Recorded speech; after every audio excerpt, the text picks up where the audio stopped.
Les routes. Elles n'ont l'air de rien, les routes. Mais sans elles, vous n'iriez nulle part. Il y a celles qui mènent à Rome, d'autres qui mènent au sommet. Il y en a même qui vous emmènent au bout du monde. Les routes, ce sont ces trajectoires, ces réseaux, ces chemins, comme ceux de la vie que nous traversons tantôt à pied, tantôt sur des rails, et parfois même comme sur des roulettes. Quels que soient nos itinéraires, les infrastructures de transport, c'est ce qui nous relie. Sur les routes, certains roulent à gauche, d'autres à droite. Certains même tournent en rond. Mais au final, l'essentiel, c'est d'aller dans votre direction.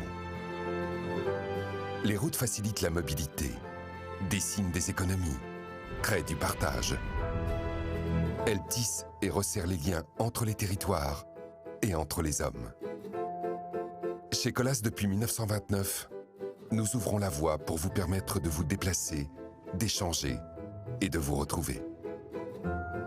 Toujours avec un train d'avance, nous imaginons, nous construisons, nous entretenons et nous recyclons dans le respect de l'humain et de l'environnement. Nous sommes là aussi pour vous aiguiller, vous protéger et vous guider en toute sécurité. Et pour améliorer votre quotidien, nous déployons toutes les énergies. À la croisée de toutes ces routes, nous, les femmes et les hommes de Colas, préservons et développons ce patrimoine unique dont chacun bénéficie aujourd'hui et que nous transmettons aux générations futures. Avec audace, nous dessinons toutes les routes qui mènent vers l'avenir pour relever ensemble, de façon innovante et responsable, les défis de demain.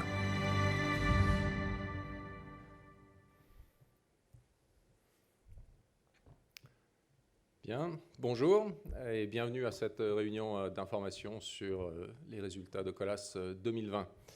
Alors avant de commencer, un petit point technique et de détail. Bon, cette réunion est en grande partie virtuelle et malgré ça, vous avez la possibilité de poser des questions par écrit en déclinant votre identité. Donc je vous invite à le faire et nous y répondrons à la fin. Alors ce que vous venez de voir, c'est notre nouveau film de marque. En fait, nouveau, je dis nouveau parce que c'est la première fois qu'on le fait. Ce n'est pas un film institutionnel classique, ce n'est pas un film qui présente ce que nous avons fait l'année dernière ou quelque chose comme ça. C'est quelque chose qui présente notre raison d'agir et notre nouvelle plateforme de marque, et je reviendrai dessus plus tard dans la présentation. Alors d'abord, quelques mots sur la nouvelle gouvernance qui a été décidée mardi dernier par le conseil d'administration. Donc, bon, très simplement, Olivier Roussat a décidé de ne plus être président du conseil. Et donc, j'ai été nommé en remplacement, Olivier gardant son mandat d'administrateur.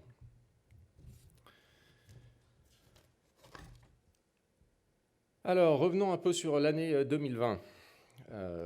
En résumant d'abord quelques-uns des faits marquants de l'année. Bon, alors évidemment, il y a eu la crise du Covid à partir de mi-mars en France. Un impact très fort avec un arrêt pendant plusieurs semaines à partir du 17 mars en France métropolitaine qui a touché toutes nos activités. Mais nous avons, pendant ces quelques semaines d'arrêt, réussi à nous organiser pour redémarrer relativement vite et pouvoir rattraper sur le deuxième semestre une partie de cette activité perdue pendant cet arrêt. Alors nous avons eu une baisse du chiffre d'affaires qu'on a réussi avec cette reprise au deuxième semestre à limiter à un repli de 9% et qui sont vraiment concentrés pour les deux tiers sur l'activité routière en France et dans les DOM.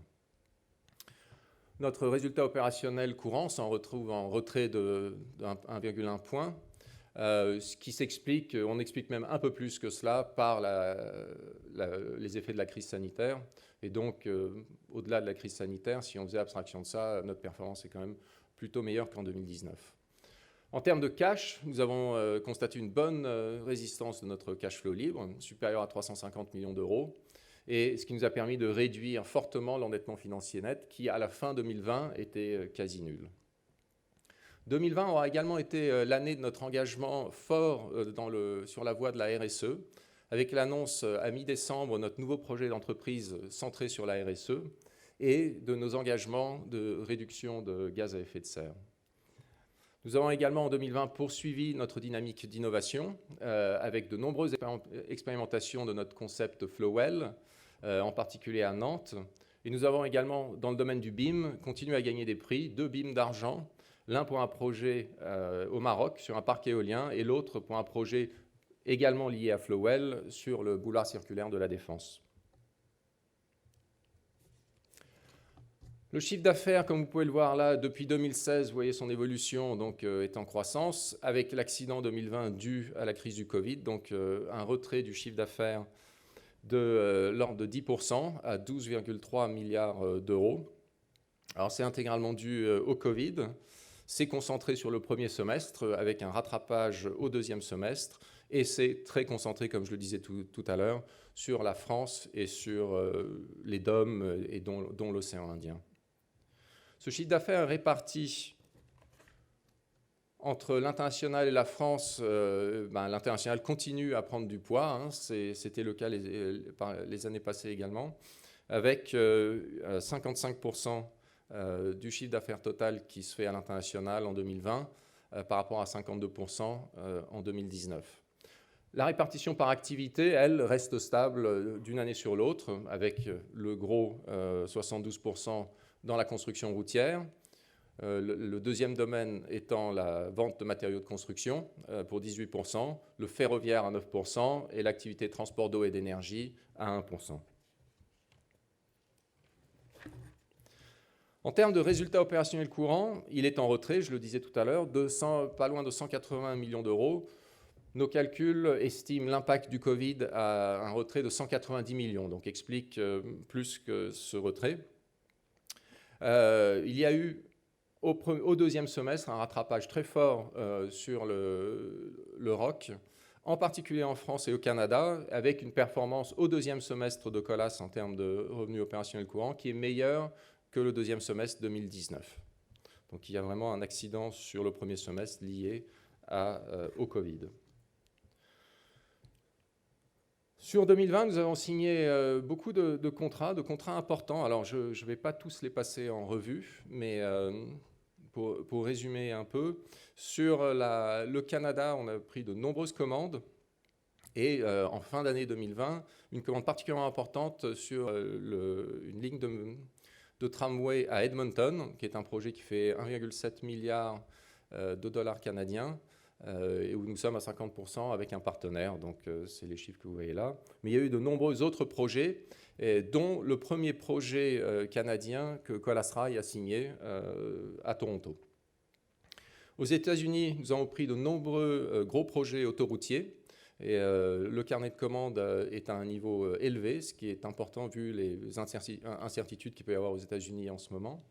Et nous avons également réussi à gagner un projet important sur le port de Los Angeles pour 44 millions d'euros.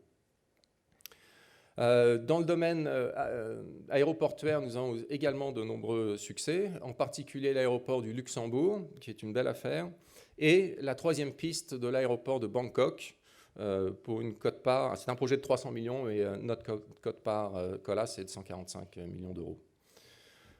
En Afrique, également des succès commerciaux qui valident notre stratégie qui est de travailler principalement sur des grosses affaires où nous apportons le financement avec des bailleurs internationaux, comme c'est le cas sur la route de l'Est. Alors ça, c'est qu'une partie du marché qui depuis a été confirmée dans sa totalité, qui sont donc des marchés où nous apportons les financements par exemple, l'organisme UKEF qui vient du Royaume-Uni.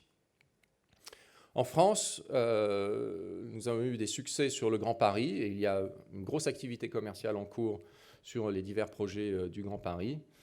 Et Colas Rail a réussi également à se gagner un premier projet. Ça faisait quelques années que c'était un objectif. Donc Colas Rail a gagné un premier projet à Singapour pour 41 millions d'euros. Alors regardons un peu plus dans le détail par secteur opérationnel. Et en commençant par la route métropole, donc l'activité routière en France métropolitaine et outre-mer, plus les 2 îles de l'océan Indien qui ne sont pas françaises. Bon, là-dessus, c'est une grosse zone, un chiffre d'affaires de 5,2 milliards d'euros, qui est en retrait de 15% par rapport à 2019. Alors si on regarde plus dans le détail, en métropole, ce retrait est de 14%. avec évidemment un très fort impact du confinement que nous avons eu en mars-avril, avec un arrêt total des travaux pendant plusieurs semaines, et un redémarrage progressif ensuite, une fois que nous avions les mesures sanitaires nécessaires, et depuis une reprise forte de l'activité. Un autre impact qui nous a touchés sur 2020, c'est la conjonction de la crise sanitaire et des élections municipales qui ont réduit fortement le nombre d'appels d'offres qui sortaient. Donc, en plein cœur de la crise, en avril-mai, nous étions sur des replis du nombre d'appels d'offres de l'ordre de 70%. Tout ça est remonté en cours d'année pour finir de l'ordre de moins 10% en fin d'année et début 2021. Nous avons également mené en 2020 une réorganisation de notre activité routière sur la métropole qui opérait jusqu'en 2020 sur 6 filiales routières régionales différentes. Bon, elles ont été intégrées aujourd'hui dans une seule entité juridique depuis le 1er janvier 2021 qui s'appelle Colas France et donc qui opère sur tout le territoire. Dans les DOM et dans l'océan Indien, le repli de chiffre d'affaires est de 19%. Alors, la situation est très contrastée d'un endroit à un autre. Nous avons une baisse assez forte aux Antilles sur fond de crise économique. L'activité est stable en Guyane. Nous avons un grand projet, le BHNS de Cayenne, qui est un PPP qui a démarré en début d'année et qui se passe bien. À La Réunion, sur le gros projet de la nouvelle route du littoral qui connaissait des déboires, nous avons réussi en 2020 à nous mettre d'accord avec notre client pour une poursuite des travaux sur 2020 et 2021. Donc ces travaux sont en cours. À Madagascar et Maurice, l'impact de la crise sanitaire a été fort, mais fondamentalement, il y a beaucoup de besoins sur ces marchés et nous ne sommes pas inquiets. À Mayotte, par contre, le marché a été très dynamique. Donc dans ce contexte, les résultats de cette zone France-Océan Indien sont satisfaisants. Passons à la zone EMEA. Chiffre d'affaires de 2,1 milliards d'euros, en retrait de 5%. Là aussi, une situation contrastée suivant les zones. L'Europe continentale, un repli de 3%, qui est concentré sur la Belgique et sur la Suisse. Le reste de la zone, c'est-à-dire l'Europe centrale et l'Europe du Nord, ont été relativement peu touchés par la crise du Covid, avec un bon niveau d'activité. Nous avons également démarré le gros projet du tram de Liège et de la piste d'essai pour le centre de mobilité de BMW en République tchèque. De manière générale, c'est une zone qui a une partie non négligeable de son chiffre d'affaires qui est faite par des grands projets, et donc nous en avons plusieurs, et nous avons regarni le carnet dans ces grands projets en Europe. La zone BIMEA, je rappelle que c'est donc les îles britanniques, le Moyen-Orient et l'Afrique du Sud et de l'Est, a un chiffre d'affaires en repli fort de 15%, avec une Grande-Bretagne qui est en repli, mais balancée par l'Irlande où il y a eu une activité relativement forte. Le Moyen-Orient qui est en repli important. Oman est dans une crise économique profonde. Et la crise politique entre le Qatar et ses voisins a eu un impact économique sur notre activité.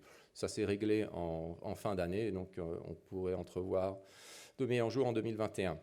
L'Afrique australe et de l'Est est également en crise économique assez profonde et donc il y a eu une forte baisse de l'activité doublée par une situation sanitaire en Afrique du Sud qui est assez catastrophique.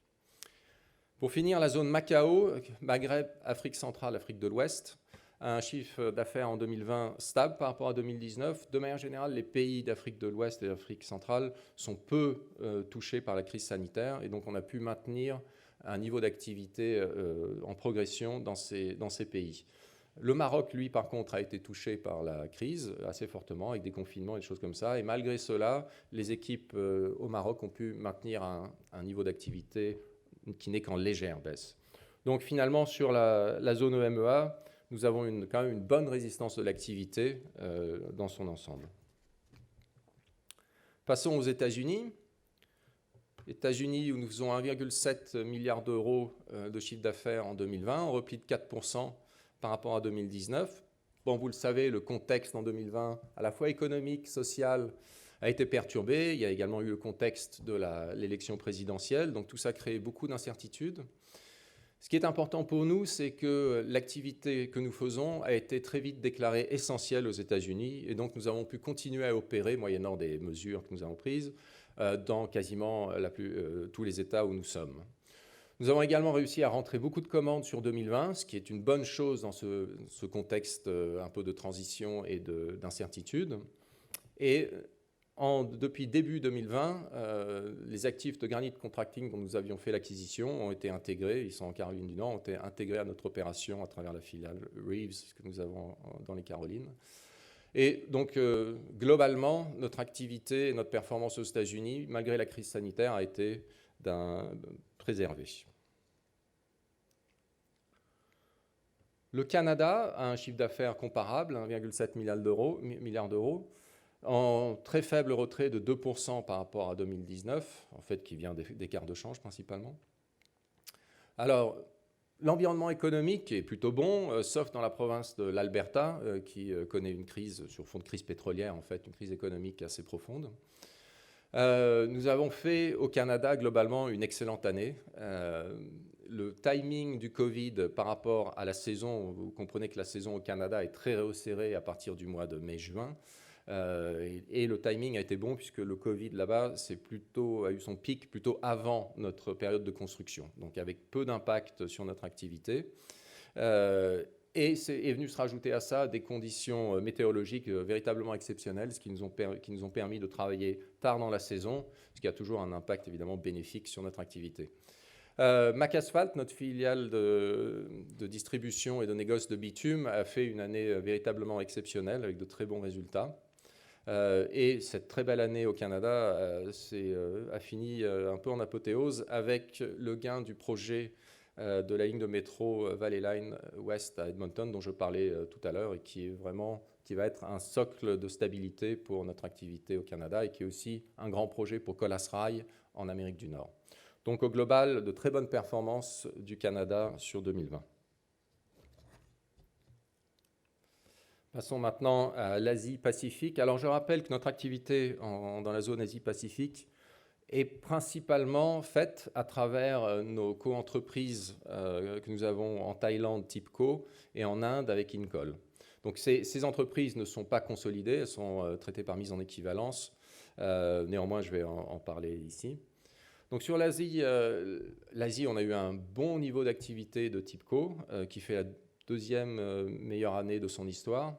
Un démarrage d'année compliqué avec des mesures sanitaires très fortes en Asie, mais ils se sont bien rattrapés après, une très forte demande en Thaïlande en particulier, ce qui leur permet de sortir cette excellente année. L'Inde a connu des mesures sanitaires et une crise sanitaire très importante, et malgré cela, Incol a réussi une bonne année en performant de façon assez exceptionnelle sur ce pays.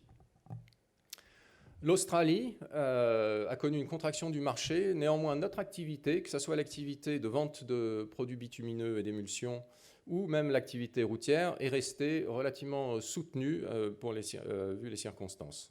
La Nouvelle-Calédonie, par contre, a connu une baisse de ses activités sur fond de discussions politiques par rapport au référendum, etc., et d'une forme d'incertitude. Nous avons quand même réussi à tirer notre épingle du jeu sur l'activité bâtiment. Vous savez que sur les îles, nous ne pouvons pas avoir un modèle d'entreprise spécialisée en travaux routiers. Les marchés sont trop petits et nous avons plus un rôle d'entreprise de BTP généraliste. L'Amérique latine, qui est une nouvelle zone où nous développons depuis un peu plus d'1 an. C'est le premier exercice plein de notre activité au Chili et au Pérou.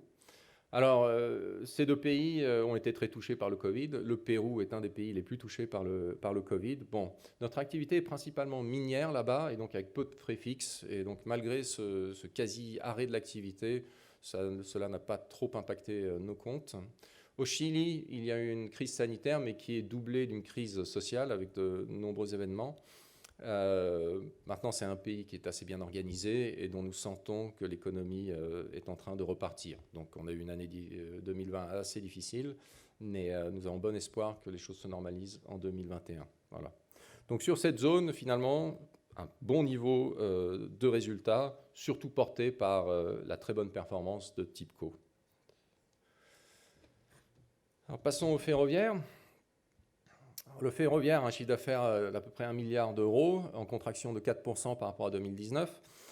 Alors là aussi, c'est très contrasté par zone. En France, l'activité est en retrait sur fond de crise du Covid, bien entendu, d'annulation et de report de chantier. Nous avons néanmoins constaté la montée en puissance de 2 grands contrats de renouvellement et de maintenance de réseau ferré que nous avons, à la fois sur les voies et les caténaires, et certains succès commerciaux sur les projets du Grand Paris, et en particulier le démarrage du projet de la ligne de métro 15 Sud, secteur Est. Nous avons également en 2020 finalisé la cession de notre activité fret en France. Au Royaume-Uni, l'activité ferroviaire a été très soutenue, plus soutenue qu'en 2019, un peu dans tous les domaines, et nous avons vu un bon démarrage du contrat CP6 en Angleterre, ce qui est une partie importante de l'activité que nous avons en Angleterre. En Europe continentale, l'activité a été impactée par la crise du Covid, mais de manière contrastée, beaucoup en Italie et en Suisse, beaucoup moins en République tchèque, mais en Belgique, par contre, un impact important comme dans l'activité routière. Dans le reste du monde, il y a eu des décalages d'activité liés à la crise de Covid-19, sur la zone MEA en particulier. Par contre, en Amérique du Sud, le métro de Santiago a compensé une partie de ces baisses, et tout comme les métros de Hanoï et de Jakarta en Asie. Donc un dynamisme à l'international et en particulier au Royaume-Uni, comme je disais, qui compense la baisse de l'activité en France.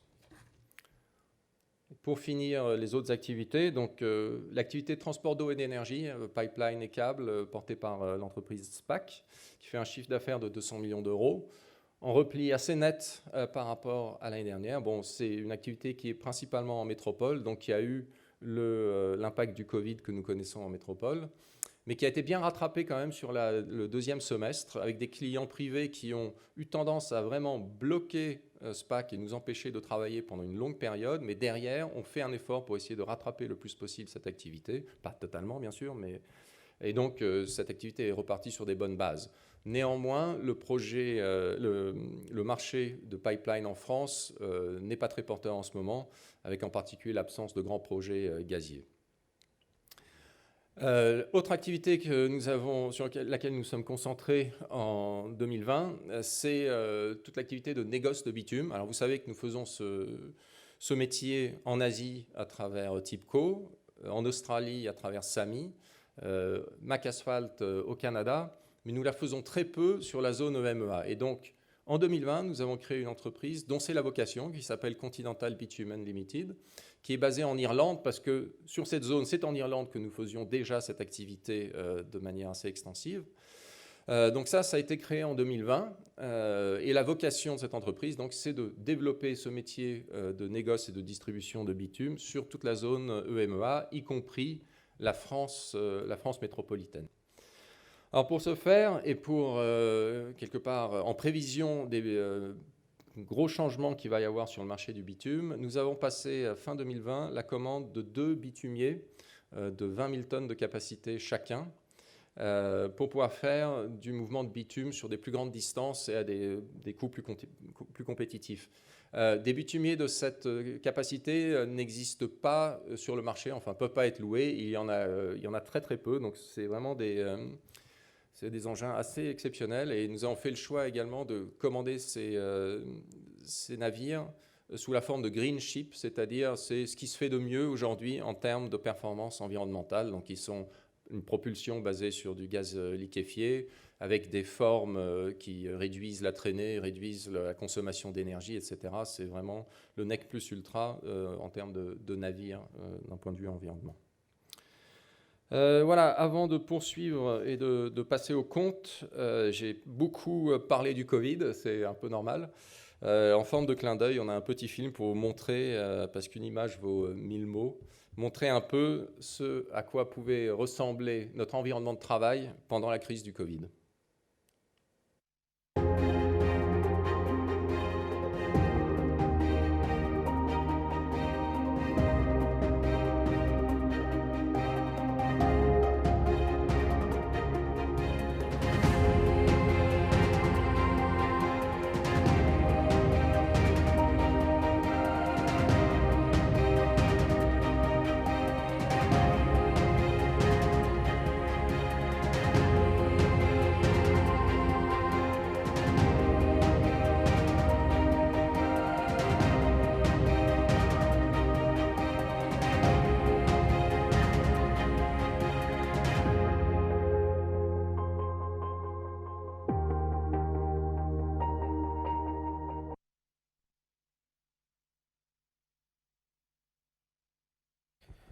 Effectivement, c'est assez impressionnant de voir toutes ces routes vides. Quelques commentaires sur les comptes 2020. Donc on va rappeler les chiffres clés que Frédéric a déjà commentés. Donc un chiffre d'affaires en baisse de 10%, une marge opérationnelle courante donc à 2,1% en retrait de 1,1 point par rapport à 2019. Un résultat net part du groupe 94 millions, donc en net repli. Par contre, un cash flow libre après BFR d'activité qui est spectaculairement bon, donc à 671 millions, on verra pourquoi après. Et donc tout ça a conduit le conseil d'administration de Colas à proposer un dividende de 2,90 € à la prochaine Assemblée générale. Si on revient en fait sur le détail du compte du résultat, donc, on retrouve effectivement donc, un résultat courant de 254 millions d'euros. Alors au-dessous, donc, on voit apparaître une ligne autres produits et charges non courants pour 69 millions d'euros. Ce montant est la conséquence principale de deux événements. Le premier, c'est le fait que Colas Route en France ait proposé un plan de départ collectif à une partie du personnel, donc environ 450 personnes, donc sous la forme d'une rupture conventionnelle collective. Et donc ce plan a été totalement provisionné ou pris en charge dans l'exercice 2020. Donc c'est la conséquence en fait de la réorganisation que Frédéric évoquait tout à l'heure, donc du passage de 6 filiales régionales à une seule filiale en France. L'autre explication de ce montant de 69 millions, c'est une notation supplémentaire qui a été faite pour couvrir les travaux de déconstruction et de dépollution du site de Dunkerque. Alors, ça fait plusieurs années qu'on vous parle de ce site, donc qui fait 90 hectares et qui est le site d'une ancienne raffinerie. Et c'est vrai qu'au fur et à mesure que nous rentrons dans ce chantier de déconstruction et de dépollution, nous sommes amenés à revoir la facture finale pour être capable de rendre le terrain au grand port maritime de Dunkerque. Le second commentaire que je ferai sur ce slide, c'est le coût d'endettement, la charge d'impôt sur le résultat. Vous voyez qu'elle est relativement stable en pourcentage du résultat opérationnel, à environ 34%. Et puis donc, troisième commentaire sur la quote-part du résultat des co-entreprises et entités associées.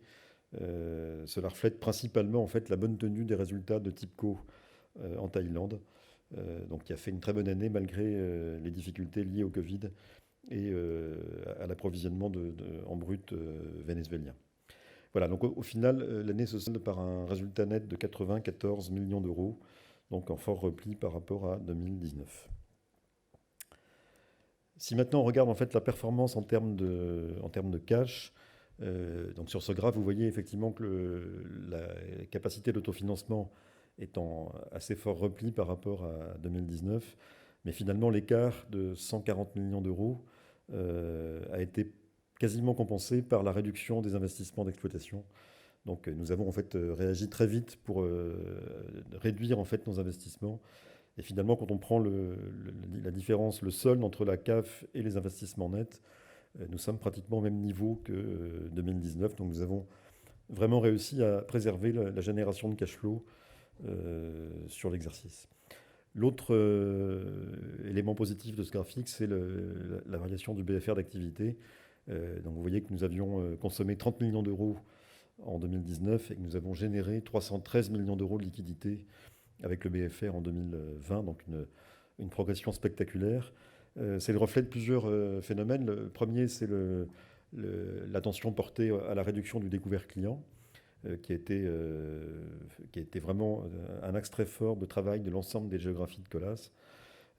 C'est aussi le résultat en France d'un comportement favorable des collectivités locales qui avaient des instructions de régler plus rapidement leurs factures et pour limiter l'impact sur les fournisseurs et sous-traitants.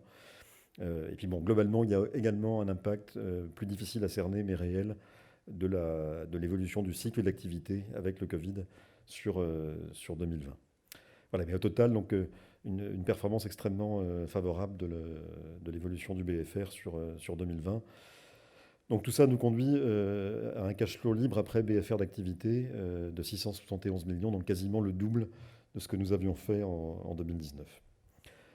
Si maintenant on regarde en fait l'évolution de la trésorerie, donc d'abord la trésorerie d'exploitation, donc là même tendance sur la capacité d'autofinancement brut, donc un repli qui s'explique principalement par la baisse du résultat. Mais à l'inverse, donc une variation du BFR très favorable, donc la même que celle qu'on a vue sur le graphe précédent, et puis donc une très bonne maîtrise de la trésorerie affectée aux investissements. Donc tout ça nous conduit finalement à une variation de la trésorerie d'exploitation de 749 millions d'euros sur l'exercice. Donc un élément très très favorable sur nos comptes 2020. Si maintenant on regarde en fait ce que cette variation de trésorerie d'exploitation est devenue pour aboutir à la variation de trésorerie nette, donc nous avons relativement peu fait d'opérations de fusion-acquisition en 2020. Donc vous voyez que nous avons dépensé 41 millions d'euros pour faire de la croissance externe, principalement aux États-Unis et un petit peu également en République tchèque. Et donc l'activité a été assez modérée de ce point de vue. Nous avons versé un dividende sur nos résultats 2019 à hauteur d'environ 80% du résultat net 2019. Et donc tout ça corrigé donc des obligations locatives et des variations de périmètre et de change, nous conduit à un endettement financier net au 31/12/2020 quasi nul, donc à moins 7 millions d'euros. Donc une situation financière de Colas très favorable à fin 2020. Alors on retrouve effectivement cette situation financière favorable dans ce slide donc, qui montre un peu nos grands équilibres. Donc on voit un bilan en fait d'une extrême stabilité. Vous voyez que ce soit l'actif non courant ou les passifs non courants, on observe une très grande stabilité et un ratio capitaux propres plus passifs non courants sur actifs non courants quasiment bloqué à 100%. Donc voilà, un bilan extrêmement solide et donc très très peu d'endettement financier. Bon, ce qui nous donne aussi beaucoup de possibilités si nous devions procéder à des opérations de croissance externe dans les mois ou années qui viennent.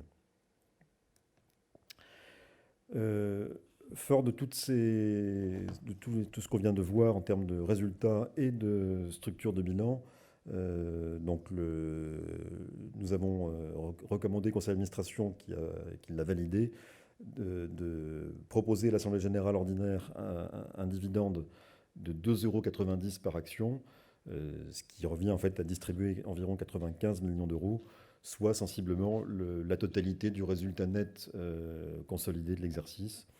Donc c'est ce que nous proposerons donc, à l'Assemblée générale qui aura lieu au mois d'avril.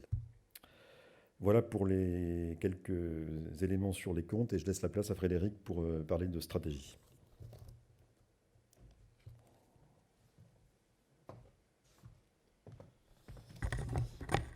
Très bien, merci Eric. Alors, je vous ai parlé tout à l'heure, après le petit film de Marc, un peu de notre nouvelle plateforme de Marc. Alors, ce travail est un travail en fait de fond qui est mené depuis plus de 2 ans. Ce n'est pas quelque chose qui a été décidé quelque part en centrale et qu'on veut imposer à tout le groupe, non. C'est un travail de fond qui est mené en se faisant aider d'ailleurs par des spécialistes, en menant des enquêtes auprès de toutes nos parties prenantes, de nos clients, des collaborateurs un peu partout dans le monde, pour comprendre qu'est-ce que représente Colas, qu'est-ce qu'on est, pourquoi, qu'est-ce qui motive nos collaborateurs, qu'est-ce que les clients pensent de nous, etc.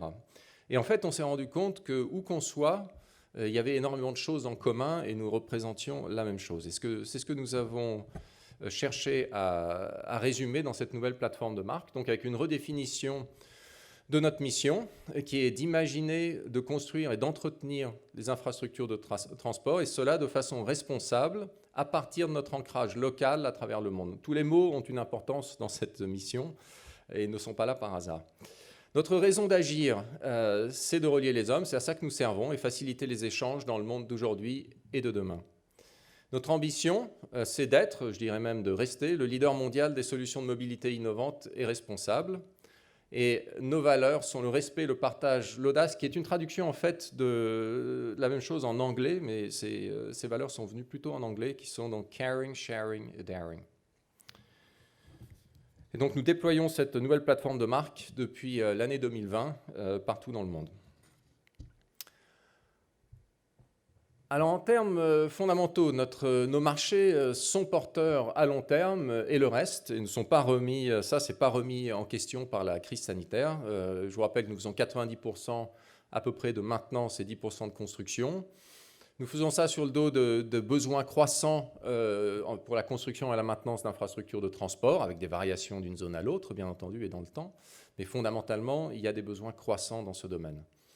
Les tendances de fond qui rendent ces besoins croissants, c'est la croissance démographique et l'urbanisation. C'est la nécessité dans les pays développés de remettre à niveau les infrastructures qui sont vieillissantes et dont la qualité baisse à certains endroits de façon assez marquée. C'est évidemment le retard en équipement des pays émergents, où nous sommes pourvoyeurs de solutions. C'est l'accroissement des contraintes environnementales qui sont pour nous une opportunité, et j'en parlerai plus tard. Le passage à une économie de service avec d'autres façons de contracter ce que nous faisons, et évidemment la transformation digitale. Alors nos axes stratégiques, ils n'ont pas changé, et je dirais ils sont plutôt renforcés par la crise sanitaire et la crise du Covid. C'est de valoriser nos activités industrielles, principalement les industries blanches, les carrières, mais également le bitume, j'en ai parlé tout à l'heure. C'est de poursuivre un développement ciblé à l'international. C'est de développer et d'être vraiment plus précurseur que suiveur sur le développement et la mise en œuvre des solutions bas carbone dans nos métiers. Et évidemment, c'est la transformation digitale et de nous adapter à cela.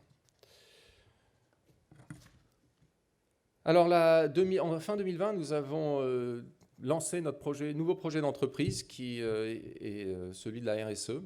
Alors, autour de 8 engagements que nous prenons par rapport à nos parties prenantes. Alors, il y a celui de la politique RH, attirer, développer, fidéliser les talents par une forme d'excellence managériale que nous recherchons. C'est la culture santé-sécurité que nous faisions déjà, mais que nous avons vraiment mis en avant, et l'éthique et la conformité qui, pareil, est un autre domaine dans lequel nous voulons exceller. Il y a tout ce qui est achat responsable, avec une supply chain responsable que nous devons bâtir. Et après, il y a tout ce qui est lié plus à l'environnement et à la durabilité. Il y a tout ce qui est promouvoir des solutions d'économie circulaire, tout ce qui est recyclage pour préserver les ressources naturelles. C'est notre notre stratégie carbone et biodiversité, le plan de réduction des gaz à effet de serre. C'est tout ce qui est également bruit et nuisances, c'est-à-dire réduire les bruits, les nuisances et les impacts de façon générale de nos activités.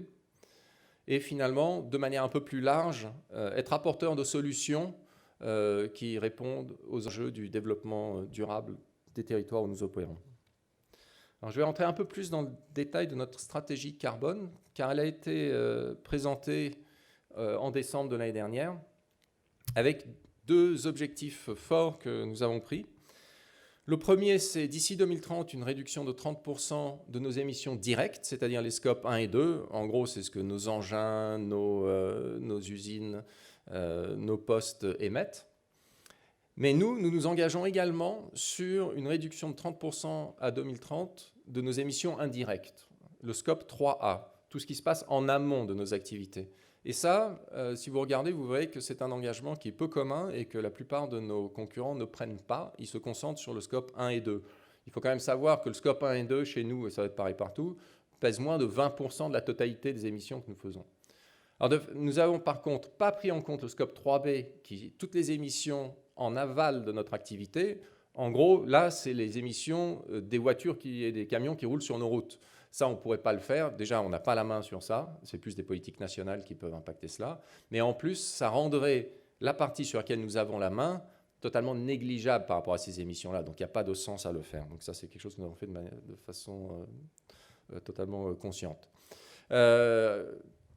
Pour pouvoir suivre ces engagements, nous avons développé une feuille de route bas carbone qui est très précise, qui tourne autour de 24 engagements avec des indicateurs de suivi et un déploiement de tout ça dans toutes nos entités opérationnelles.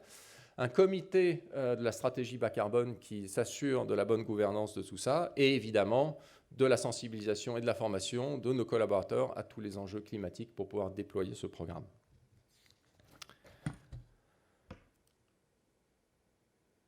Alors, le plan d'action, pour le résumer en 3 points, c'est d'abord de diminuer nos émissions directes, donc celles de nos équipements, de nos engins, de nos divers équipements, de nos camions, de nos postes, de nos concasseurs, enfin tout ce que nous utilisons pour faire notre travail. Donc ça, c'est fait par déjà un pilotage et un suivi de cette consommation énergétique.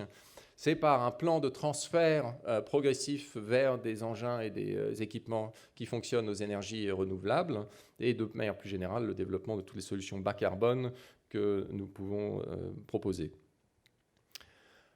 L'autre axe, c'est de réduire l'empreinte carbone des produits et des matériaux que nous utilisons. Le plus gros contributeur dans notre empreinte CO2, c'est le ciment et les bétons, et dans les bétons, c'est le ciment. Donc il y a un véritable enjeu à trouver des solutions de ciment bas carbone, mais de vrai ciment bas carbone, pas du ciment de laitier qui est juste une écriture comptable qui permet de dire qu'il n'y a pas de, le laitier n'émet pas de CO2, ce qui est physiquement faux. Mais il y a d'autres solutions sur lesquelles nous travaillons avec des partenaires et qui nous rendent assez confiance sur la possibilité de réduire ce contributeur à notre empreinte carbone. Mais il n'y a pas que ça, il y a les matériaux biosourcés, il y a les enrobés, dont on peut baisser la température pour baisser les émissions dues à la chauffe. Il y a des liants biosourcés, comme le végécol par exemple. Et il y a bien entendu la transition vers d'autres types d'énergie. Alors après, le troisième axe, c'est de contribuer à la neutralité carbone de façon un peu générale. Alors ça, nous ne le comptabilisons pas parce que ça, c'est plutôt ce qui va se passer en aval de ce que nous faisons. Mais c'est par exemple par les services de mobilité que nous proposons à travers Mobility by Colas, de réduire les flux, de réduire les temps d'attente,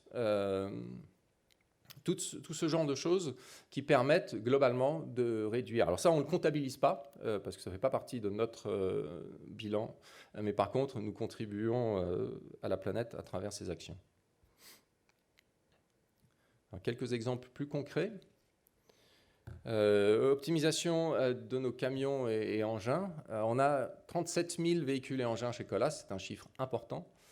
La première économie que nous pouvons faire, c'est c'est d'éviter la consommation d'énergie. Donc c'est optimiser les usages. Par exemple, éviter des retours à vide.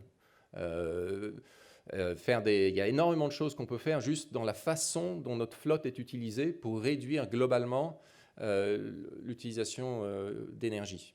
Et après, il y a le transfert vers d'autres formes d'énergie, comme par exemple des camions électriques, biogaz ou à hydrogène. Et à ce titre, nous lançons une expérimentation à plutôt grande échelle en région parisienne sur une station à hydrogène pour nos hydrogène vert pour nos engins.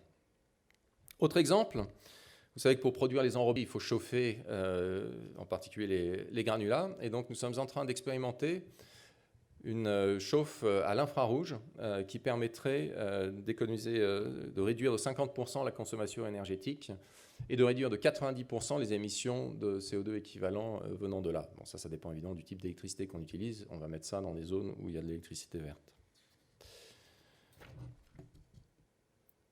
Autres exemples, les méthodes de production d'enrobés en particulier, qui permettent de réduire la consommation d'énergie. Le petit graphe là montre les émissions de CO2 équivalent en fonction de la température de chauffe sur des enrobés. Et vous voyez que il y a l'effet vaporisation, c'est la partie verticale là, mais quand on est en dessous, il y a quand même des économies très significatives qui peuvent être faites. Donc ces produits existent, nous avons développé, nous avons toutes les démonstrations pour montrer que ça marche aussi bien dans certaines conditions que d'autres enrobés. C'est insuffisamment utilisé aujourd'hui et préconisé par nos clients. Il y a un certain conservatisme technique, mais c'est des choses qui vont évoluer à l'avenir et nous faisons un lobbying fort pour pousser dans ce sens. Nous sommes un des plus grands recycleurs chez Colas du monde. Nous avons beaucoup de matériaux recyclés et nous proposons également des solutions assez innovantes de recyclage en place. Vous voyez là une illustration de notre procédé Novacol, qui quelque part est un procédé que nous avons développé qui permet à l'entrée de la machine d'avoir une route en mauvais état, à la sortie une route en bon état, en utilisant quelque part la route existante en mauvais état comme gisement de matériaux, en rajoutant une petite partie de matériaux neufs, ce qui permet évidemment de faire des économies d'énergie, de granulats, de bitume, de transport. Enfin, c'est très très vertueux. Et c'est quelque chose qui est certainement voué à un avenir radieux. Aujourd'hui, malheureusement, c'est plus utilisé à l'étranger qu'en France. Et enfin, nous avons le végécol, qui est un liant biosourcé, qui a un bilan carbone négatif, c'est-à-dire c'est quelque chose qui est plutôt un puits de carbone, puisque c'est fait à partir de végétaux. Là également, c'est quelque chose que nous poussons beaucoup, qui fonctionne bien, qui aujourd'hui est plus cher, mais qui a cet impact environnemental très, très, très, très fort. Il y a un effet volume aussi, hein. Plus ce liant va être utilisé, moins il sera cher, plus il pourra être utilisé. Donc il faut qu'on arrive à dépasser ce seuil pour que l'effet boule de neige s'enclenche. Autres exemples, à travers notre solution Flowell de marquage dynamique et les solutions de Mobility by Colas qui sont Kievo et MoveHub, nous arrivons à proposer à nos clients des réductions du trafic, un meilleur partage de l'espace public, ce qui permet par exemple de changer les voies de circulation entre le matin et le soir pour éviter de doubler une infrastructure routière et juste mieux l'optimiser dans l'utilisation qui en est faite. Et ça, c'est quelque chose qui est possible avec notre marquage dynamique en particulier. Nous avons également de nombreuses solutions que nous apportons sur la problématique des îlots de chaleur urbains, avec des revêtements clairs, en particulier un revêtement qui est transparent et qui est certifié avec une innocuité environnementale totale. C'est le seul liant qui a cette certification. Et nous faisons également des revêtements totalement perméables pour traiter la problématique de l'imperméabilisation des sols. Enfin, nous avons des solutions que nous développons en termes de décarbonation de la mobilité avec le revêtement routier Wattway qui, depuis 2020, est commercialisé sous le nom de Wattway Pack, ce qui sont des petites solutions locales qui sont utilisées là où tirer un câble serait trop onéreux et donc qui permettent d'alimenter un banc connecté, une barrière de sécurité, de l'éclairage et des choses comme ça. Et j'en parlais tout à l'heure, notre projet de station d'hydrogène vert, le projet Last Mile que nous menons avec Bouygues Energies et Services et Akuo. Enfin, nous pensons que le changement climatique va créer des opportunités d'activité pour Colas autour de toutes les offres intermodales, c'est-à-dire les plateformes de transition entre le rail et la route, par exemple. La décarbonation générale du transport. Le rail, le ferroviaire a certainement de très beaux jours devant lui. Nous avons de nouveaux segments de métiers sur lesquels nous opérons et qui vont prendre du poids, comme par exemple l'éolien, le photovoltaïque, l'hydrogène, autant de domaines d'activité qui vont créer des investissements en infrastructures sur lesquels nous avons des choses à apporter. Nous faisons déjà beaucoup de génie écologique et c'est certainement quelque chose où on a un savoir-faire reconnu et qui est un marché qui va se développer beaucoup dans le futur. L'économie circulaire, j'en ai déjà parlé, c'est un des gros domaines d'activité de Colas et qui va se développer. Et enfin, la nouvelle offre durable de gestion des infrastructures de transport, c'est des contrats de long terme de maintenance des infrastructures de transport. Nous pensons que la façon dont la maintenance des infrastructures de transport est faite aujourd'hui dans de nombreux pays, en morcelant, en faisant des petits lots, etc., va à l'encontre de la performance environnementale, ne permet pas d'optimiser le rabotage, le réutiliser en recyclage pour faire de la maintenance à côté, etc. Tout ça, c'est un cycle qu'il faut organiser et planifier. Il ne peut pas être morcelé en lots séparés et du coup, il faut aller vers des contrats de performance plus globaux où des entreprises sont capables de prendre une responsabilité globale avec une obligation de résultat et après, au sein de cette période, une fois que ces obligations de résultat sont définies, elles s'organisent pour arriver au résultat. Et c'est une des conditions pour arriver à optimiser la maintenance et également, en faisant cela, à réduire les coûts. Donc c'est quelque chose qui se fait déjà dans d'autres pays d'Europe, en particulier en Europe du Nord et en Angleterre. Je pense que nous avons des discussions avec des acteurs publics qui sont intéressés par l'idée, et de toute façon, c'est, ne serait-ce que par la contrainte financière, quelque chose qui va devoir venir certainement. En tout cas, c'est ce que nous pensons. Alors, je vais illustrer tout ça par un petit film qui a été tourné sur une de nos carrières. Alors, les carrières ont de manière générale mauvaise réputation, c'est pas mérité, parce que, et ça paraît peut-être pas totalement intuitif, mais les carrières sont en fait des lieux de biodiversité. C'est des lieux où des espèces végétales et animales viennent se loger de façon assez naturelle, parce que c'est des lieux finalement plus préservés que ce qu'on croit. Et c'est ce que nous voulons illustrer par ce petit film sur la biodiversité dans notre carrière de Grand Champ.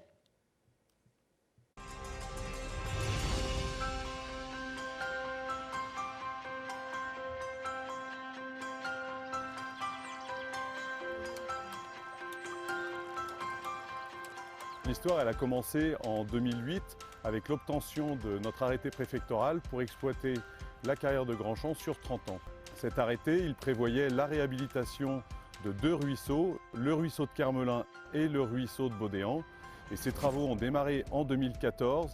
Le ruisseau de Baudéan, il y avait un enlèvement du busage et de l'ouverture du cours d'eau. Et sur le ruisseau de Kermelin, il y avait une restauration, une renaturation du cours d'eau qui était pratiquement devenu fossé et très peu biogène. Ces ruisseaux ont été un des fondamentaux de toute la zone humide, tout simplement puisqu'on a commencé les travaux par réaliser un plan topographique de la zone humide. Et donc la carrière, la nouvelle usine, a été implantée en fonction de ces relevés topographiques. Le bureau d'études ITIS, spécialisé en génie écologique, nous a accompagnés tout au long du projet. La réalisation des travaux a été effectuée en partie par le personnel et des moyens matériels de la carrière. Cela a consisté en l'élagage de plusieurs arbres, la reconstitution du lit mineur du ruisseau, avec l'apport de différents matériaux provenant de notre carrière. Depuis l'opération ponctuelle de restauration, on suit l'évolution du cours d'eau chaque année. Une année ou 2 années après, on a restauré certains aménagements comme les seuils des méandres, on a reméandré certains cours d'eau et on a renettoyé le cours d'eau aussi. Et l'année dernière, on a replanté en bordure. On a observé que ça manquait d'ombrage, donc du coup on a replanté en bordure pour favoriser l'ombrage en bordure du cours d'eau. On a la conviction que ces travaux dans l'environnement et la préservation de l'environnement avec un grand E, l'intégration dans l'environnement de nos activités sont fondamentaux. Très clairement, ces travaux ont été réalisés bien au-delà de ce que prévoyait le cadre légal. Le suivi réalisé depuis 2014 montre que le cours d'eau se comporte bien. Il y a une belle évolution, une belle inertie et les aménagements apportés complémentaires comme la replantation, on va le suivre de près et je pense que la replantation va aider aussi à cette restauration sur le long terme. On se rend compte que non seulement la zone humide, elle a repris possession des lieux très rapidement, et ça va bien au-delà des espérances. On a des espèces qu'on n'avait pas identifiées qui sont arrivées sur le site, que ce soit en termes de flore ou en termes de faune. Donc oui, les objectifs sont atteints. Aujourd'hui, on atteint le bon état écologique du cours d'eau et son bon fonctionnement.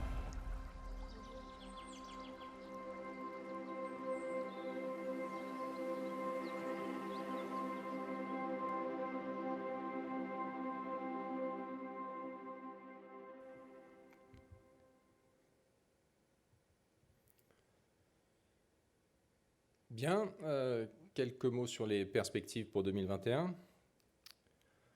Alors si on regarde le carnet de commandes, au global, nous démarrons l'année 2021 avec un carnet qui est au même niveau que celui en début 2020. Alors que si on regarde plus dans le détail entre l'international et la France, c'est difficile quand même d'en tirer des conclusions avec juste ces informations-là, parce que comme on a été plus arrêté en métropole, on a moins consommé de carnet, mais en même temps, il y a eu moins d'appels d'offres et donc moins de prises de commandes, ce qui n'est pas vraiment vrai à l'international. Donc voilà, il ne faut pas en tirer des conclusions sur l'évolution de fonds et qui est une croissance à l'international plus forte qu'en métropole. Celle-là, elle reste vraie. Si on regarde par métier, une quasi-stabilité de la route avec une métropole stable et une route en Amérique du Nord qui est en croissance et qui compense la baisse dans le reste du monde. Le ferroviaire, quant à lui, est en retrait, le carnet de commande est en retrait de 5%, mais bon, qui est principalement dû quand même à des décalages de fin d'année en début d'année, donc un effet de bord. La tendance de fond commercial sur le ferroviaire reste très porteuse, et donc nous n'avons pas d'inquiétude sur ce sujet. Alors, comment voyons-nous l'activité en 2021 ? Nous pensons que le chiffre d'affaires va être en reprise. C'est après une baisse quand même forte en 2020, c'est un peu naturel. En particulier, à partir du second semestre, on espère être sorti de la crise sanitaire et que les premiers effets des plans de relance se concrétisent à partir du deuxième semestre 2021. Nous pensons également que notre marge opérationnelle va s'améliorer et devrait se rapprocher du niveau que nous avons atteint en 2019, par en dessous, mais on espère pouvoir s'en rapprocher. Ce qui va permettre cela, c'est, à part la reprise bien entendu et l'effet volume, c'est de tirer bénéfice de toutes les optimisations de coûts que nous avons été forcés d'adopter en 2020 et les programmes d'excellence opérationnelle que nous menons maintenant depuis de nombreuses années, en particulier dans les activités industrielles.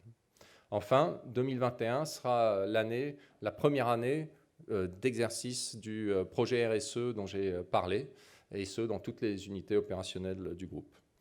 Tout ça nous rend raisonnablement confiants dans l'avenir, malgré des incertitudes sanitaires qui persistent quand même à ce jour, mais pour lesquelles nous pensons également qu'à moins d'un gros accident imprévu, les choses devraient commencer à se clarifier à partir de juin de cette année.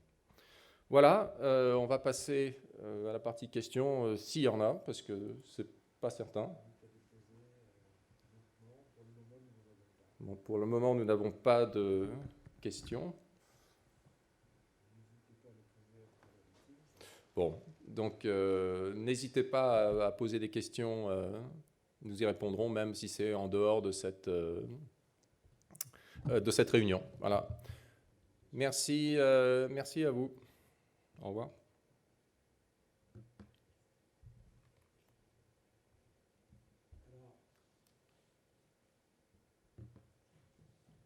Non ?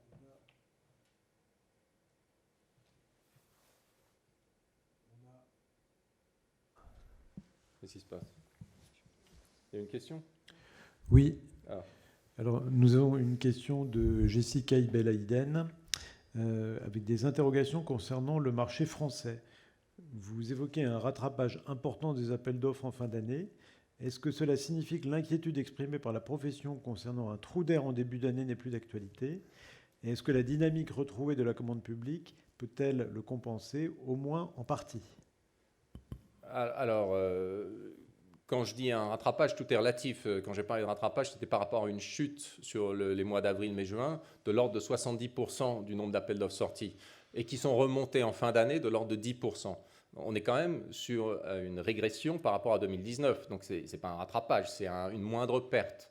Après, ce qu'il faut garder présent à l'esprit, c'est que l'impact de ces appels d'offres qui sont réduits, il vient plusieurs mois plus tard. Il faut le temps que l'appel d'offres se fasse, qu'on y réponde, qu'il y ait un attributaire. Tout ça, ça a pris du retard avec en plus les élections municipales et les nouveaux conseils municipaux qui se sont mis en place. Donc l'impact sur le chiffre d'affaires vient avec un décalage de plusieurs mois.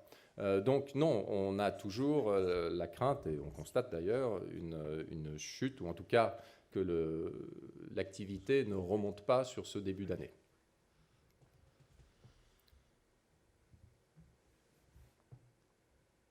Merci, Jordi.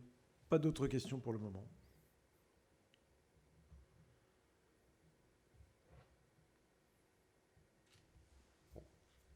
On arrête ? Bien, alors on va s'arrêter à cette question. Sur le site investisseur. Ok. Bon, ben, merci à tous et bonne soirée.